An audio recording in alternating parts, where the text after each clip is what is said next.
Olá, olá, pessoal, tudo bem? Hoje eu vou trazer uma dica para vocês aqui que eu costumo fazer quando eu analiso legislações. Então, a gente vai conversar aqui hoje sobre o checklist que eu faço básico, né? Quando vem uma legislação nova ou quando vem algo que eu ainda não conheço. É sempre analisar o plano da existência, da validade e da eficácia. Antes de analisar se é condicional, se não é, a gente tem que analisar esses três pontos até chegar a situações mais específicas. Então, hoje, a gente vai trabalhar com o checklist da análise de uma legislação nova ou pretérita que você talvez ainda não conheça, dentro do básico. É aquele básico bem feito. Depois, no outro vídeo, caso vocês queiram, coloque aí nos comentários, não deixa de comentar esse vídeo, a gente evolui para algo mais prolixo, para algo mais específico. Para quem não me conhece, eu sou a professora Renata Belim, professora dos cursos de pós-graduação da Fundação Getúlio Vargas, da PUC, da USP, entre uma série de outras universidades, palestrante, autora de livros e artigos científicos, atualmente doutora em Finanças e Tributação pela UERJ. Advogada há mais de 20 anos na área consultiva e contenciosa tributária e, atualmente, eu ocupo uma das cadeiras do CARF como conselheira dos contribuintes. Bom, então hoje o assunto de hoje é um checklist rápido, pontos importantes quando a gente vem a analisar uma das normas, ou seja, a existência, a validade e a sua eficácia.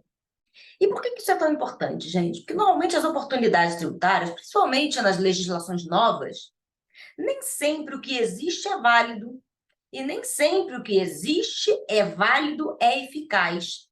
Então, são conceitos que são muito próximos, mas farão toda a diferença na hora da análise da criação de oportunidades tributárias.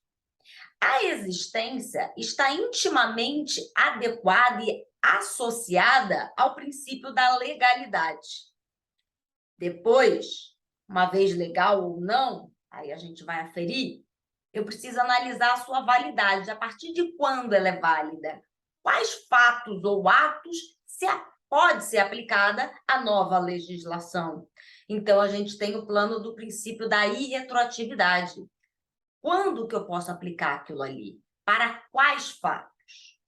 E depois a gente chega no plano da eficácia, que aí está intimamente relacionado com o princípio da anterioridade tributária. Então, eu costumo dizer que às vezes não precisa inventar muito, né? Você precisa entender muito bem fundamento. Eu sempre toco nessa tecla. Fundamento, fundamento, fundamento. Parece que é ridículo, mas não é necessário. É igual a história dos três porquinhos. Qual foi a casa que sobreviveu? A que tinha fundação, a que tem alicerce. Então, você tem que investir no fundamento e, consequentemente, depois que estiver bem consolidado aquilo ali, e evoluindo para outros degraus. É assim que a vida começa, não dá para começar daqui. Ainda mais se você está começando, ou se você está se reciclando, ou até já é um advogado experiente, mas está iniciando em outro ramo, como, por exemplo, o ramo tributário. Então, aqui eu vou focar não em qualquer coisa, né? No direito tributário propriamente dito. Então, a gente vai olhar para a existência, para a validade e para a eficácia, e, consequentemente, para o princípio da legalidade e retroatividade e o princípio da anterioridade. Então, quando você está diante de uma norma, seja uma legislação do Estado, da União, dos municípios, ou alguma coisa nova, como veio agora a lei do DIFAL, como veio agora a lei da seletividade dos combustíveis, a 192 e a 194, e qualquer outra realidade que venha criando situações novas. Daqui a pouco, vai ter alteração da lei do Simples Nacional, aumentando o valor máximo de permanência naquele regime. Ou, eventualmente, tem alteração de alguma base de cálculo de alguma contribuição. Então, perceba, gente, o tempo todo o direito tributário muda. Isso parece ser chato, complexo, irritante? É, mas, ao mesmo tempo, a gente tem que olhar para a oportunidade. Que bom que está mudando, porque na mudança surgem novas teses, surgem novas oportunidades, surgem novos questionamentos.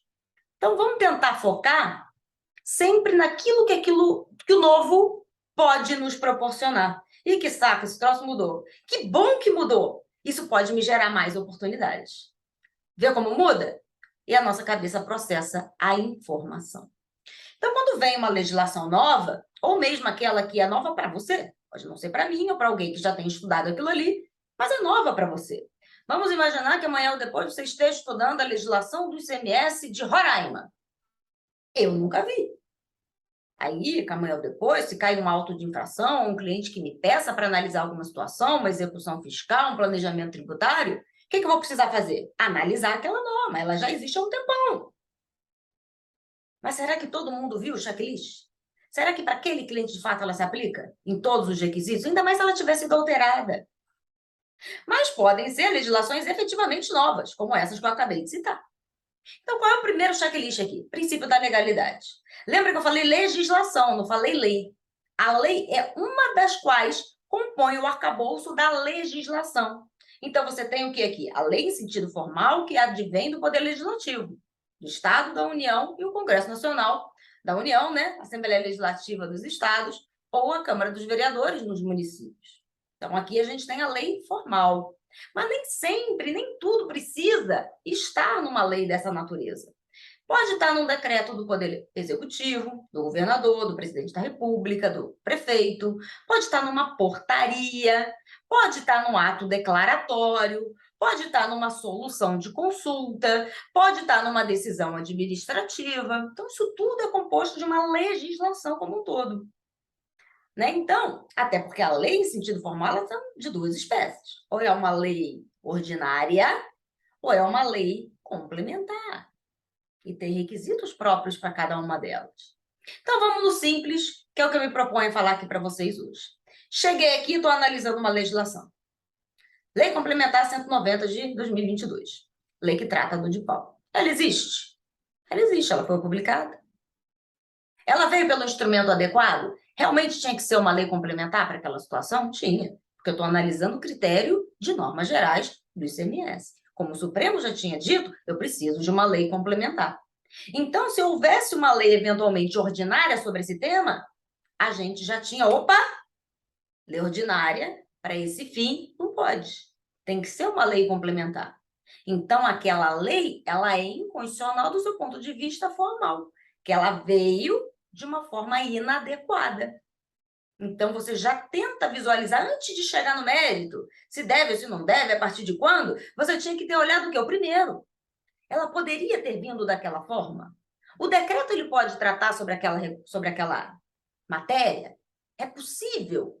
Ou tem que ser uma lei? Basta a legislação ou é necessária a lei? Aí, obviamente, que você tem que ter o fundamento. Qual é o princípio da legalidade? Quais são as exceções? O que de fato se submete a ele? O que pode estar na legislação? Por isso que é tão importante a gente tem que ter o quê? O fundamento. Então, a primeira coisa é, veio a legislação, podia ser decreto? Podia.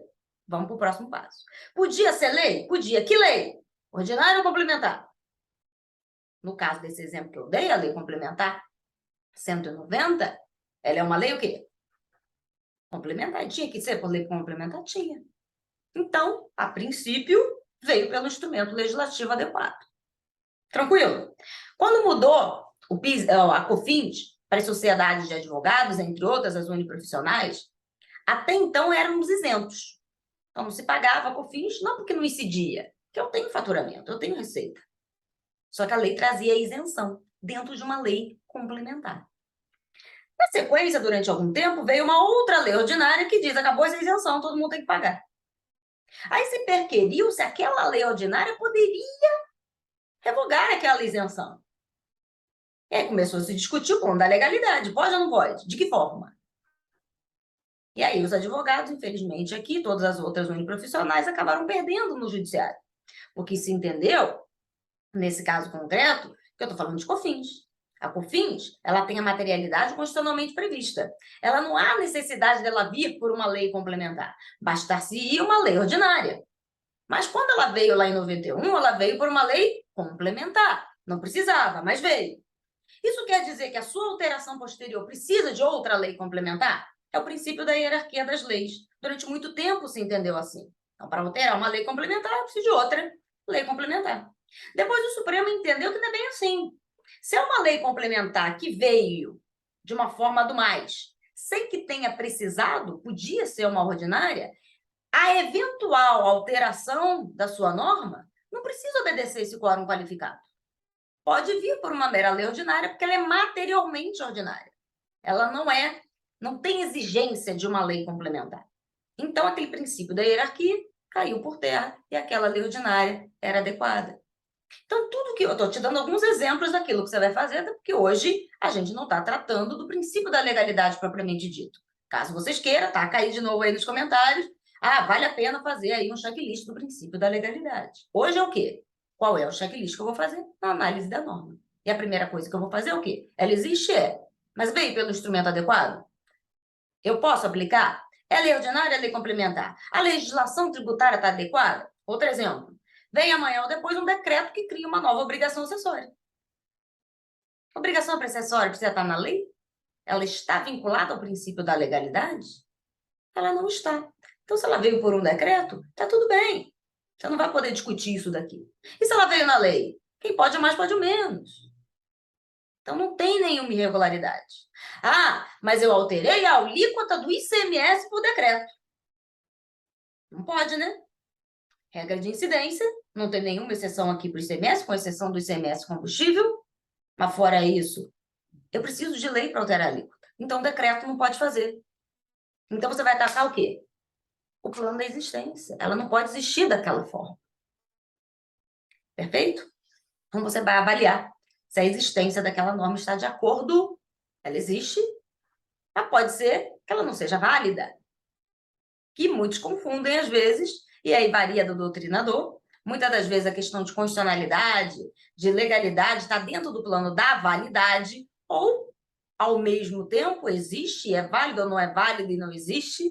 Então, isso aí é controverso, obviamente. Eu estou falando como eu faço no meu dia a dia, sem me prender muito a categorias, ou mesmo a normas, ou mesmo a doutrina. É o que funciona para mim. Então, eu analiso o quê? A lei. Funciona ou não funciona? Depois que eu verifiquei que ela existe e que ela eventualmente ela é válida, porque respeitou os princípios, o que eu vou avaliar? Ela é válida a partir de quando? Será que ela pode retroagir para atingir fato passado? Porque a lei, às vezes, é complicado, né, gente? Às vezes vem a legislação e diz, ela vige imediatamente, inclusive atingindo fatos anteriores. Será que nesse ponto ela é válida também? Será que ela não está violando um outro princípio? Então, a partir de quando eu vou aplicar? A quais fatos? Então, você tem que avaliar a lei. Muito bem, veio hoje. Lei complementar. Eu não posso atingir, ou qualquer uma dessas legislações que vierem alterar, que veio criar um imposto sobre grandes fortunas, que até então não existe. Eu poderei atingir grandes fortunas em períodos anteriores? Não, por quê? Porque a lei que institui ou que majora tributo, ela não pode atingir fatos passados. Então, se ela for existente, válida, ela só vai vigia não, né? Ela só vai poder ser aplicada a fatos o quê? Posteriores. Eu não posso aplicar fatos anteriores. Então, o ITCMD, muita gente me pergunta isso, né? Está lá inventário, as legislações de ITCMD mudaram muito depois de 2015. Muitas delas trazendo para dentro de si a progressividade, de 1 até os 8%, que é o máximo na cobrança do ITCMD pelos estados. Aí, no dia em que o Decúgio morreu, pode ser que a alíquota naquele estado tenha sido de 3%, hipoteticamente. O dia que amanhã ou depois vem o encontro de contas e que vai realmente ter que pagar, a alíquota agora é o quê? De 2%. E aí é óbvio que o contribuinte quer pagamento, mas a lei que rege o fato é a lei da sua ocorrência. Não é porque eu diminuí a alíquota que eu vou atingir fatos anteriores. Não é assim. No caso do ITCMD, eu tenho o quê? A morte do Decúgios. Ele morreu quando a alíquota era 3%. É aquela alíquota que eu vou aplicar. Não é a alíquota da hora do pagamento. A menos que isso mude amanhã ou depois. Então, é melhor para mim, mas calma. Aqui eu estou falando de critério de incidência. Não atinge fato passado. É dali para frente. Quem morrer depois daquela data vai ter uma alíquota menor. Percebe? Então, a mesma coisa o fisco, né? Se era 2 e passou a ser 3, é 2 que você vai pagar, não é 3. Segue a mesma lógica. Então, tem que analisar a partir de quando que aquilo ali vai atingir fatos anteriores ou não. E aí eu estou falando de quê? Por exemplo, vamos pegar aqui um exemplo, agora mesmo, a Lei Complementar 192, que ela trata da TUST e da TUSD como não incidente do ICMS. Até fez um vídeo aí, tá aí atrás. Se vocês acharem aí, vale a pena a leitura aqui, escutar o vídeo, obviamente, né? Porque tem algumas dicas interessantes para você lá, para prospectar novos clientes. Mas, dentro desse ponto aqui, o que a gente tinha que avaliar? Aquela lei é interpretativa ou não? Porque a lei traz exceções. E o princípio da retroatividade, ele pode eventualmente permitir que a nova lei se aplique a fatos anteriores, quando reduzir penalidade e quando interpreta algo que já se sabe existente. Então, se eu tenho uma multa que é de 50%, amanhã ou depois vem uma norma e diz que é 50%, não, é 20%, se o processo administrativo, ou se não tiver definitivamente julgado aquele negócio, ela vai ser aplicada retroativamente e você não vai pagar 50%, vai pagar 20%. Essa retroage é a tal da retroatividade benigna, quando eu reduzo penalidades, não tributo. Tributo não é essa regra, como eu acabei de dizer. Agora, se eu interpreto uma norma, vou te dar um outro exemplo aqui. A Lei Complementar 118. Na época, ela dizia que o prazo para repetição de indébito se contar-se a partir dos 5 anos da data do indébito, do pagamento do indébito. Antes disso, a gente tinha a tese dos 5 mais 5. 5 para homologar, isso nos tributos lançados por homologação, 5 para executar. Ou seja, era 5 decadencial, 5 prescricional. Por isso que se dizia que eram 10 anos para se propor ação de repetição do indébito. Aí vem a norma e fala, olha, não é assim não, tá? Agora você vai contar os 5 anos da data do indébito e acabou esse negócio de 5 mais 5. E dizia a própria norma que aquilo ali teria características de interpretação, aplicando-se aos fatos vigentes e aos anteriores, ainda que estivesse em curso o processo administrativo ou judicial. Então, entendemos que aquela norma era o quê? Interpretativa, então se aplica para tudo, inclusive para aqueles processos em curso. Isso quer dizer que muitos contribuintes que usavam 5 mais 5, na hora da conta, 6, 7, resolveu, prescreveu, já era. Você perderia o seu direito. E a lei dizia que aquele troço era interpretativo. Só que não é. Aquela norma era constitutiva de direito. Se tinha um conhecimento naquela época de que era 5 mais 5. Se você agora está me dizendo que é 5, tudo bem, é a partir daqui. Eu não posso atingir a minha segurança jurídica de fatos anteriores. Que foi exatamente o que, depois de muito tempo, o Supremo entendeu. Que aquela regra só poderia ser aplicada para as ações ajuizadas após a vigência da 118. Aí eu estou analisando o quê? Afinal de contas, eu vou aplicar isso para quem? Para quais fatos? Será que atinge o meu cliente ou não? Então, primeiro, vou analisar se pode vir pela lei e de que forma. É legal ou não é? Posso atingir quais fatos? Então, às vezes ela existe, ela é válida, mas eu não posso atingir fatos anteriores. Então, quais fatos estão vinculados àquela norma? E aí pode ser que você tenha aí uma oportunidade para ganhar um tempo, um período para o seu cliente. Ou fatos não tão alargados como, por exemplo, esse case. E quantas outras normas fazem isso? Bom, já sei que ela existe, ela respeita o princípio da legalidade, ela é válida, está dentro da lei, não tem nenhum problema. Estou falando formal, tá? Pode ser que ela não seja válida por alguma questão material, não é disso que eu estou falando, estou falando de forma.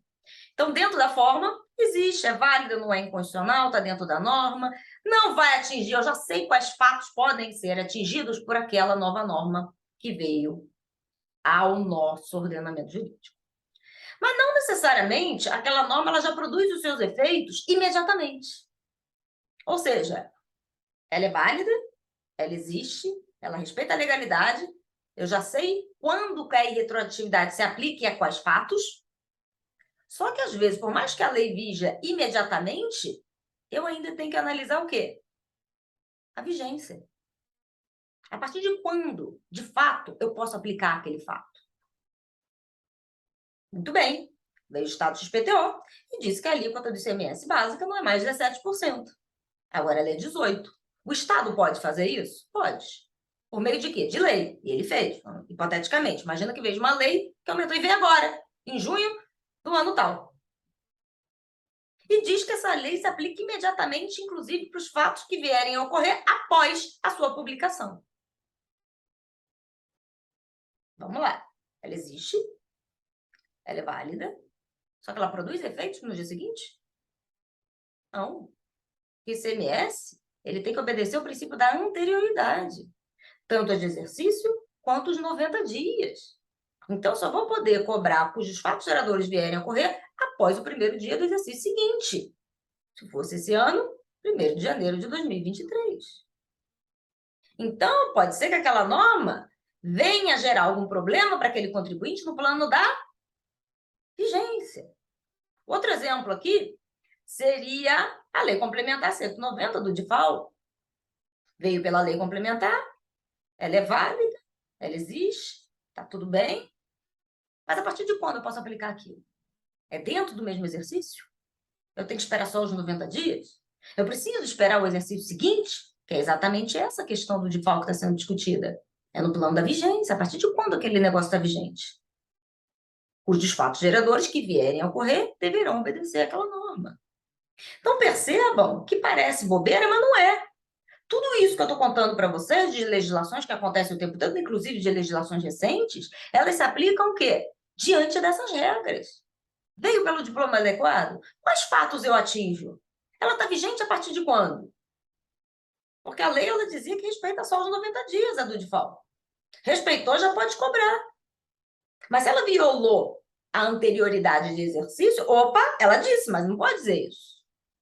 Aí você tem que bater lá no judiciário e falar, olha só, a lei ali está errada. Ela tem que esperar o exercício seguinte.